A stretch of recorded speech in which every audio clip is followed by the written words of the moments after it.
Section 6 specific relief act. ये section basically इतनी सी बात बताता है बस कि अगर कोई बंदा पोजेशन में है किसी इमूवेबल प्रॉपर्टी की तो उसे बाय फोर्स बिना उसकी कंसेंट के वहाँ से डिस्पोजेस नहीं कर सकते। अगर कर रहे हो तो वो बंदा सेक्शन 6 में सूट डाल देगा और उसे पोजेशन कोड दिलवा देगी। बस 6 महीने के अंदर सूट डालना है, जब से तुम्हें डिस्पोजेस किया गया उससे 6 महीने के अंदर, और सरकार के आगे सूट नहीं डाल सकते। ये तो बेसिक कंसेप्ट है इस सेक्शन का। अब पेपर में जो मेंस का पेपर होता है उसमें और भी क्वेश्चन आ सकते हैं जो थोड़े से कॉम्प्लिकेटेड हो सकते हैं, तो और भी एक्स्ट्रा पॉइंट्स को समझना जरूरी है, क्योंकि सिर्फ इतने से आंसर से काम नहीं चलेगा पेपर में। इसमें तो आधा पेज भी नहीं भरेगा। सेक्शन 6 का स्कोप क्या है?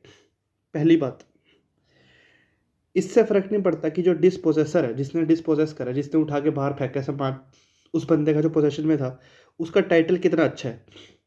चाहे प्रॉपर्टी के फेवर, जब प्रॉपर्टी के जो कागज है वो उसी के फेवर में हो, जिसने घर से सामान बाहर फेंका उठा के, वही ओनर हो, वो भी without due course of law जो बंदा वहां पर रह रहा है, जो पोजेशन में, उसका सामान उठा के बाहर नहीं फेंक सकता। सेक्शन 6 के केस में कोर्ट टाइटल की बात को कंसिडर ही नहीं करती, बिल्कुल भी कंसिडर नहीं करती। कोर्ट देखती है कि पोजेशन किसकी थी, कौन पोजेशन में था प्रॉपर्टी की। ना ओनर का टाइटल सॉरी, ना प्लेंटिफ का टाइटल देखा जाएगा, ना डिफेंडेंट का टाइटल देखा जाएगा, पोजेशन देखी जाएगी सिर्फ। पर इसका ये मतलब नहीं है कि जो प्रॉपर्टी का ओनर है, वो जो बंदा पोजेशन में बैठा है, other than the owner obviously, वो उसे बाहर नहीं निकाल सकता। फॉर एग्जांपल, मैंने अपना घर किराए पे दिया, अब किराएदार का सामान मैंने बाहर फेंक दिया क्योंकि वो किराया नहीं दे रहा था, वो सेक्शन 6 में चला गया और उसे कोर्ट ने पोजेशन दिलवा दी। अब इसका मतलब ये नहीं है कि अब ओनर ही वो बन गया और कोर्ट ने उसे पोजेशन दिलवा दी है। मैं सेक्शन 5 का सूट डाल सकता हूँ, क्योंकि सेक्शन 5 में you have to prove title. Section 5 में you have to prove title, जो बेटर टाइटल प्रूव कर देगा कोर्ट उसे पोजेशन दिलवा देगी सेक्शन 5 के हिसाब से। पर तुम लॉ को अपने हाथ में ले सकते, इसलिए एक बारी कोर्ट जो बंदा पोजेशन में था उसे पोजेशन में बिठवा देगी, भिजवा देगी, पहुंचा देगी। सेक्शन 6 का जो कोर्ट का डिसीजन होगा उसके अगेंस्ट तुम अपील में जा सकते, ना ही रिव्यू में जा सकते हो। हाँ, रिवीजन में जरूर जा सकते हो। और सेक्शन 6 का सूट अगेंस्ट गवर्नमेंट नहीं डाला जा सकता। अब अगला पॉइंट है कि जिस बंदे को डिस्पोजेस करा गया है, जिसे बाहर निकाला गया है अचल संपत्ति से, वो खुद भी सूट डाल सकता है। और मान लो वो बंदा टीनेंट है जो उस घर में रह रहा था, तो उसका लैंड लॉर्ड भी डाल सकता है। तो लिखा हुआ है ना, इसमें लिखा है ही और any person through whom he has been in possession. तो ही तो मतलब ओके, जिसे घर से निकाले उठा के, और any person from whom he has been in possession का मतलब है, मान लो वो किराएदार है तो मकान मालिक भी डाल सकता है सूट कि भाई इसे ऐसे ऐसे घर से निकाल दिया। कोर्ट में जाएगा, कहेगा कि सर इसे ऐसे ऐसे घर से बाहर निकाल दिया उठा के, तो आप इसे पोजेशन में पहुंचवा दो घर की। अब एक इम्पॉर्टेंट पॉइंट है जिसमें थोड़ी सी कंफ्यूजन क्रिएट होती है कि क्या ट्रेसपासर जो है वो सेक्शन 6 का बेनिफिट ले सकता है। तो इसके दो आंसर है। पहला, अगर कोई बंदा तुम्हारे घर में घुस गया, ठीक है, तो क्या तुम उसे बाहर नहीं निकाल सकते? बिल्कुल निकाल सकते हो। उल्टा ये तो राइट ऑफ प्राइवेट डिफेंस है जो आईपीसी में दे रखा है ना। सेक्शन 97 आईपीसी का कहता है कि भाई right of private defence of property available है अगर कोई बंदा क्रिमिनल ट्रेसपास करता है, तो तुम उसे घर से निकाल सकते हो, उसमें तो कोई डाउट ही नहीं है। जो ये बात बोलते हैं ना कि even a trespasser can claim benefit under section 6, सुना होगा शायद आप लोगों ने, तो वो उस सिचुएशन की बात होती है अगर एक ट्रेसपासर तुम्हारे घर में घुस गया और काफ़ी टाइम से तुमने कुछ करा ही नहीं। मान लो तुम रहते थे रोहिणी में, तुम्हारे घर जनकपुरी में था। अब जनकपुरी में जो तुम्हारा घर था जहाँ पे तुम नहीं रहते थे, वहाँ पे कोई आके घुस गया, तुमने कई दिन हो गए, काफ़ी टाइम हो गया, उसे निकाला ही नहीं। अब तुम उसे बल का प्रयोग करके नहीं निकाल सकते, अब तुम्हें सूट डालना पड़ेगा। सेक्शन 5 के अंदर अपना टाइटल प्रूफ करना पड़ेगा। अब तुम उसका सामान उठा के बाहर नहीं फेंक सकते, क्योंकि अब उसे सेक्शन 6 का बेनिफिट मिलेगा, क्योंकि वो बहुत टाइम से पोजेशन में है। ये वाली बात कि ट्रेसपासर को तुम घर से निकाल सकते हो अपने और उसे सेक्शन 6 का बेनिफिट नहीं मिलेगा, ये वाली बात कोर्ट ने कही थी नैयर, पता नहीं प्रोनाउंसिएशन क्या है, NAIR service society limited versus KC Alexander, AIR 1968, supreme court का केस है। इसमें कोर्ट ने कहा था कि ट्रेसपासर को तुम घर से निकाल सकते हो, उसे सेक्शन 6 का बेनिफिट नहीं मिलेगा, वो तुम्हारी पीसफुल पोजेशन को डिस्टर्ब नहीं कर सकता। पर अगर तुम उसे निकालते ही नहीं हो, कोई एफर्ट ही नहीं करते, वो तुम्हारे घर में बहुत टाइम से बैठा हुआ है, तो फिर उसे सेक्शन 6 का बेनिफिट मिलेगा। क्योंकि लॉ इज़ नॉट मैथमेटिक्स, तो हम कोई एक बिल्कुल एक प्रॉपर रूल नहीं बना सकते, थोड़ा बहुत सर्कमस्टांसिस के हिसाब से, फैक्ट्स के हिसाब से देखना पड़ता है, पर जनरल सा रूल ये है। अब एक किराएदार है, उसका जो जैसे लोग जनरली 11 महीने का रेंट एग्रीमेंट करते हैं, तो 11 महीने का रेंट एग्रीमेंट था, ठीक है, उस 11 महीने पूरे हो गए, वो फिर भी वहीं पे बैठा हुआ है, जा ही नहीं रहा, तो अभी भी तुम उसे बाहर उठा के नहीं फेंक सकते, तुम उसका सामान बाहर नहीं फेंक सकते। ऐसे होता है कि लोग जनरली करते हैं, जो मकान मालिक होता है ना, वो घर में घुस जाता है और सामान बाहर फेंक देता है, तो ऐसा नहीं कर सकते क्योंकि लॉ इसकी इजाज़त नहीं देता। तुम्हें सेक्शन 5 में सूट डालना पड़ेगा और अपना बेटर टाइटल प्रूफ करना पड़ेगा। तो ये जो ट्रेसपासर का एग्जांपल था कि ट्रेसपासर बहुत टाइम से तुम्हारे घर में बैठा है, तुम उसे नहीं निकालते, तो ट्रेसपासर के पास भी सेक्शन 6 का बेनिफिट आ जाता है। और जो किराएदार है, जो जिसका रेंट एग्रीमेंट खत्म हो गया, टाइम खत्म हो गया टेनेंसी का, वो फिर भी तुम्हारे घर में बैठा हुआ है, तुम उसे नहीं निकाल सकते। इसका क्या मतलब है? इसका मतलब है कि वो लोग भी जुडिशियल पोजेशन में हैं, उनके पास जुडिशियल पोजेशन है। इसके लिए जो प्रॉपर वर्ड है जो पेपर में लिखना होगा वो है जुडिशियल पोजेशन, क्योंकि उन लोगों के पास जुडिशियल पोजेशन था, इसलिए तुम उन्हें नहीं निकाल सकते बल का प्रयोग करके, और उन्हें सेक्शन 6 का बेनिफिट मिलेगा। जुडिशियल पोजेशन का मतलब लॉफुल पोजेशन नहीं होता, जुडिशियल पोजेशन का मतलब होता है लॉन्ग स्टैंडिंग पीसफुल पोजेशन।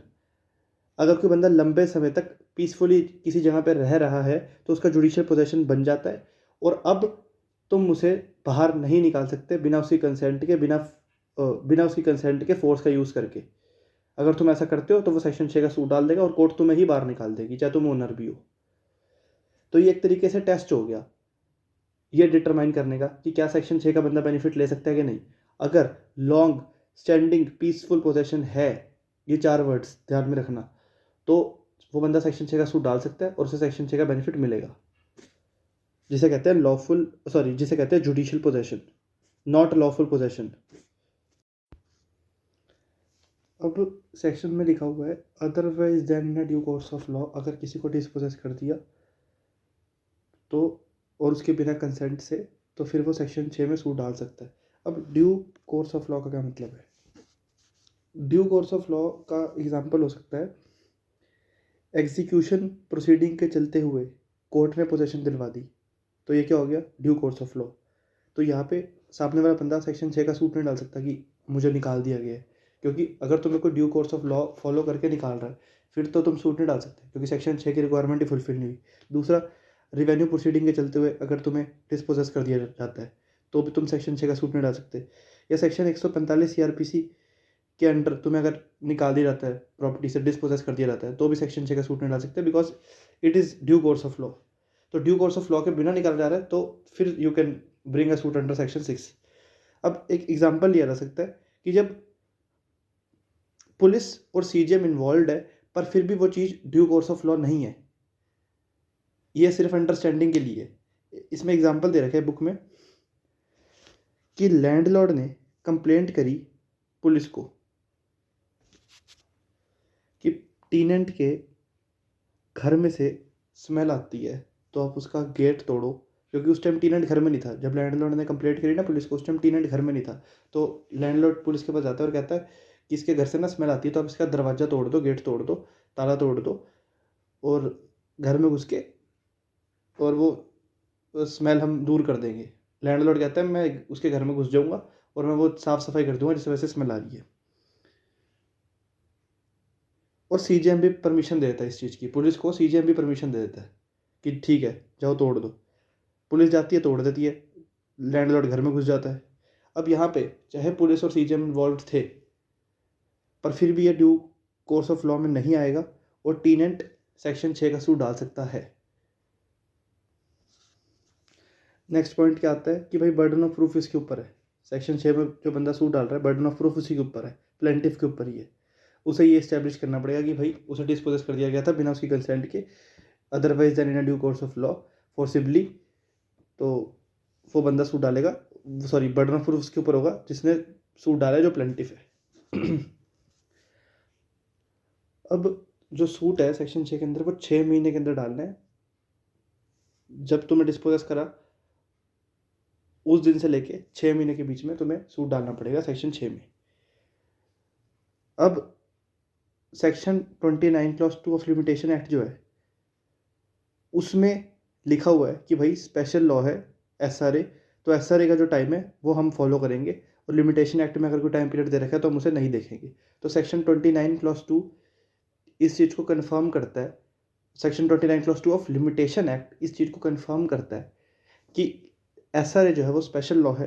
तो स्पेशल लॉ का time, special law prevails over general law, तो SRA का टाइम पीरियड हम कंसिडर करेंगे जो कि दे रखा है 6 महीने, तो 6 महीने में सूट डालना है। अब लिमिटेशन एक्ट में अगर कोई शेड्यूल में टाइम पीरियड दे रखा है अलग से तो वो देखने की जरूरत नहीं है, 6 महीने में डालना है सूट, क्योंकि ये स्पेशल लॉ है और लिमिटेशन एक्ट लोकल लॉ है।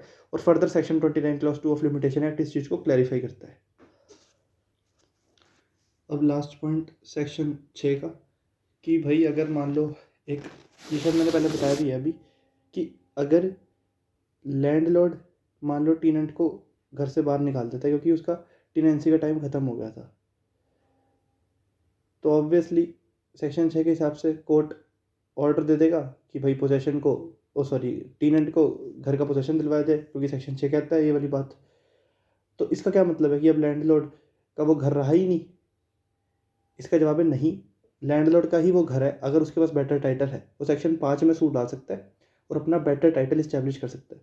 वो एक नॉर्मल सूट डालेगा, पूरा सूट चलेगा लंबा, क्योंकि सेक्शन 6 में जो क्या कहते हैं रेमेडी दे रखी है ना, वो फास्ट है, स्पीडी है, ठीक है। क्योंकि एक सिंपल सा लॉजिक है, अगर एक बंदे को तुमने घर से बाहर निकाल दिया तो वो रहेगा कहाँ पे? रोड पे। और कोर्ट का डिसीजन आने में लग जाता है बहुत ज़्यादा टाइम, तो क्या जब तक कोर्ट का डिसीजन नहीं आएगा तब तक वो बंदा रोड पे रहेगा? इसका जवाब है नहीं, उसे रोड पे ज़्यादा दिन तक नहीं रहना पड़ेगा, क्योंकि सेक्शन 6 की जो रेमेडी वो फास्ट है। तो जिस बंदे का घर है अगर वो किसी को बाहर निकाल देता है वहाँ से, जो बंदा उस पोजीशन में था, तो ऐसा नहीं है कि कोर्ट ने उसे पोजीशन दिलवा दी तो मतलब वो ओनर बन गया। नहीं, जो ओनर था वही ओनर रहेगा अगर वो अपना बेटर टाइटल प्रूफ कर देता है सेक्शन 5 में। पर सेक्शन 5 में प्रॉपर सूट डालेगा, वो प्लेंट डलेगी, फिर सामने वाला WS डालेगा जो CPC में दे रखे प्रोसीजर। एक और पॉइंट रह गया था, mere interference with the rights of enjoyment of property does not constitute dispossession of immovable property।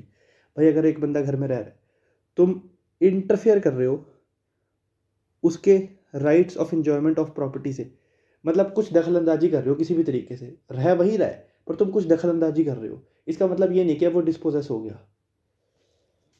यहाँ पे डिस्पोजेशन का मतलब है कि वो अब घर में है ही नहीं, तुमने उसे घर से ही निकाल दिया। डिस्पोजेशन का यहाँ पे ये मतलब है।